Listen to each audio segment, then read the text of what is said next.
परमात्मा की कृपा किसके ऊपर है? देखिए, किसी की फैक्ट्री चलाना और उसको सफल करना, यह भी भगवान की कृपा है।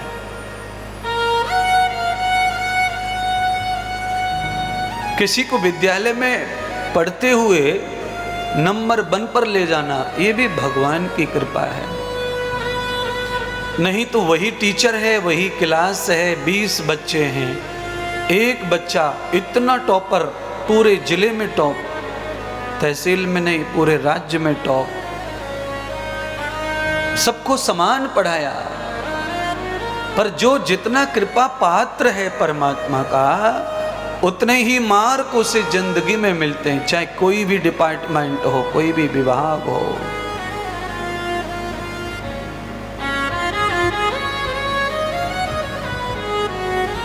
जरूरी ये नहीं है कि आपके पास में पैसे बहुत हैं,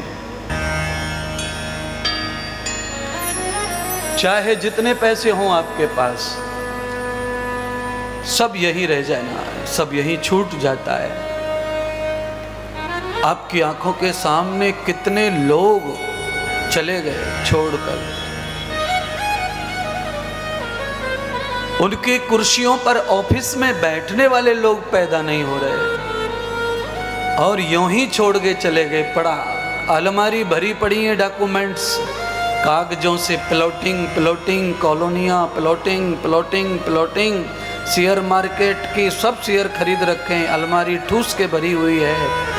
इतना सब अलमारी में भरा हुआ है, पर अपने भविष्य के लिए, अपने मुंह काला जो किया है उसे धोने के लिए वो कोई सत्कर्म जीवन में कर नहीं पाए।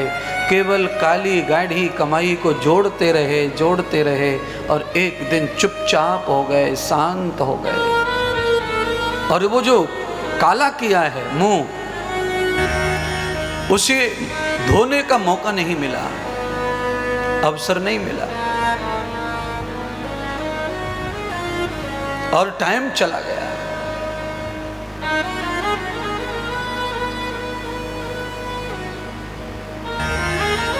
अब अगला जन्म मिला होगा ऐसे लोगों को, पर दोबारा मौका नहीं मिलता, दोबारा चांस नहीं मिलता।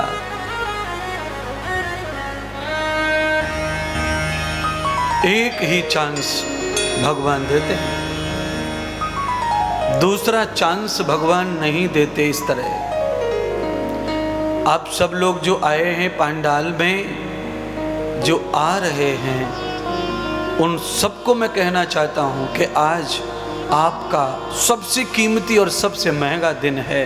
इस महंगे दिन को आप इंजॉय करो और परमात्मा का धन्यवाद करो कि ऐसा दिन हमारे जीवन में आया कि कोई सन्यासी महात्मा अपने को, अपनी जिंदगी के बारे में कुछ समझाने आए हैं।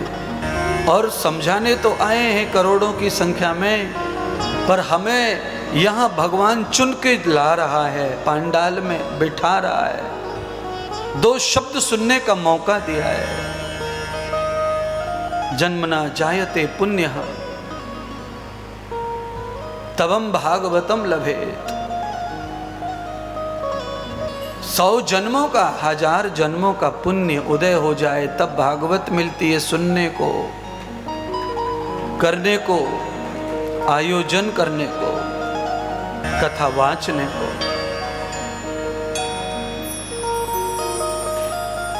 सब कुछ प्राप्त हो जाएगा तुम्हारे मेहनत से, परिश्रम से, पर ये मेहनत परिश्रम का फल नहीं है बंधुओं।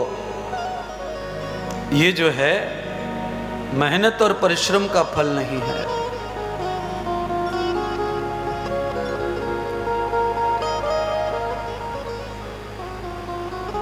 किसका फल है फिर? तुलसीदास कहते हैं, संत समागम हरि कथा,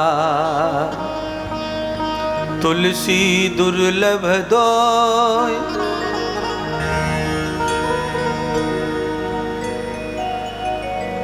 यही दुर्लभ है सबसे अधिक। और ये दुर्लभ कैसे मिलता है? राम कृपा बिन सुलभन सोही बिन सतसंग विवेकन होई। बिन सतसंग विवेकन होई, राम कृपा बिन सुलभन सोई।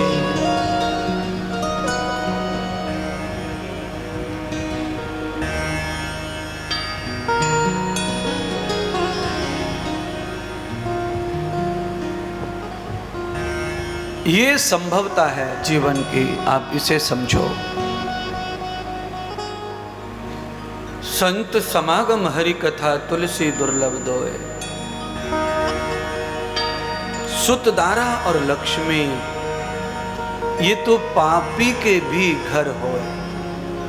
बेटा पत्नी धन ये पापात्मा के घर भी होता है, पर पुण्य आत्मा जिनका पुण्य उदय हो गया, पाप नष्ट हो गया, तब कोई संत अपने जीवन में आता है, अपनी लाइफ में आता है, अपने घर पे आता है, अपने को कथा सुनाता है। समझ लेना है कि हमारा पाप खत्म हो गया, अब कोई पाप नहीं है। जिस दिन तक पाप हमारे साथ रहते हैं उस दिन तक गुरुदेव संत कोई हमारे घर देहरी नहीं चढ़ते, और जब उनकी देहरी पर पगले पड़ते हैं उस समय ठोस समझ लो कि हमारे पाप खत्म हुए, तो पगड़ा पड़ा संत का, साधु का, गुरु भगवान का। कोई संकोच नहीं है, अब आपको निसंकोच होकर के ये सोच सकते हैं। कोई धनाधोरी नहीं है आपके जीवन का। अकेले पड़े रह जाएंगे किसी दिन, साथी संगी सब शमशान तक साथ देंगे, वहां तक जाएंगे। पुत्र पुत्री भी चिता तक। यही जीवन है सबका, इससे अलग कोई जीवन नहीं है।